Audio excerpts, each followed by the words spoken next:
China has been celebrating World Earth Day since the 1990s, and over the past few years, many environmental awareness campaigns have taken place in Shanghai, including Earth Hour and World Car Free Day. However, some are saying the public has become less interested in these events.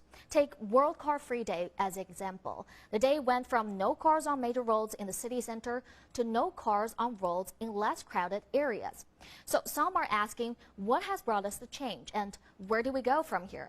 Well, for more opinions on such observations, we now have an expat environmentalist in our studio, Jason Inch, the founder of Lohaus. Jason, well, thank you very much for being here. So would you agree with this observation that Chinese people's passion towards environmental protection has cooled down over the years? There is still a very strong passion for environment and sustainability issues, but it's shifting directions. So just today I came from an Earth Day environmental fair organized by the American Chamber of Commerce. We saw lots of expats there, but also lots of Chinese business people as well, sharing ideas about how to make an impact in the business sector in the environment. That's something that I haven't really seen before, and it's an encouraging sign to see that there's many sustainability business opportunities.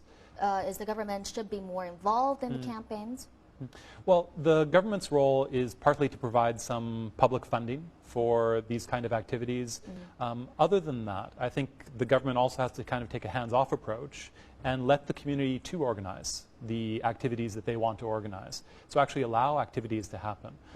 When I was in Canada, in Vancouver, we have many public events around Earth Day, and these are organized by the local population. And these would be things from concerts, picnics, parades, and even demonstrations, to campaign for better air quality. However, in China, many of these things, at least in Shanghai, I've seen them organized by the expat community, but not as much by the local community. You've spent 12 years in Shanghai. What do you think the locals should do? What do you think it's most feasible for them to start Go Green? Well, let me tell you about the thing that I saw just a couple of months ago during the Chinese New Year here in Shanghai. For the first time in my 12 years in China, I experienced almost zero fireworks, zero firecrackers throughout the New Year's period. Now, in previous years, anybody who's been here remembers these times of year because the sky will just become black with smoke. And that may last for several days even as the whole Chinese New Year period follows through. This year, thanks to, again, a public campaign to reduce the use, or actually ban the use of these things within the city, I saw almost zero. And this was actually a very positive step that was embraced by the local community. So it's fair to say that you think Chinese people have gone greener since the time that you've been here? Yeah, I would say in some ways. Now on the other hand, we see more car ownership. As China adopts, greater focus on urbanization and healthy cities, we see different trends kind of merging. There's the consumption trend where people want to have a higher quality of life, but at the same time, there is some sustainable thinking going on too. Whenever I take Kuaidi Didi Dache, many of the drivers are using hybrid cars or even all-electric vehicles.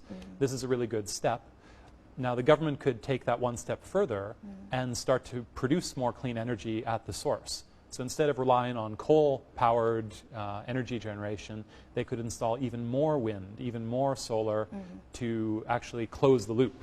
So that those electric cars are, really reducing the total emissions. Well, thank you, Jason, for your input on the issue. And now moving on to the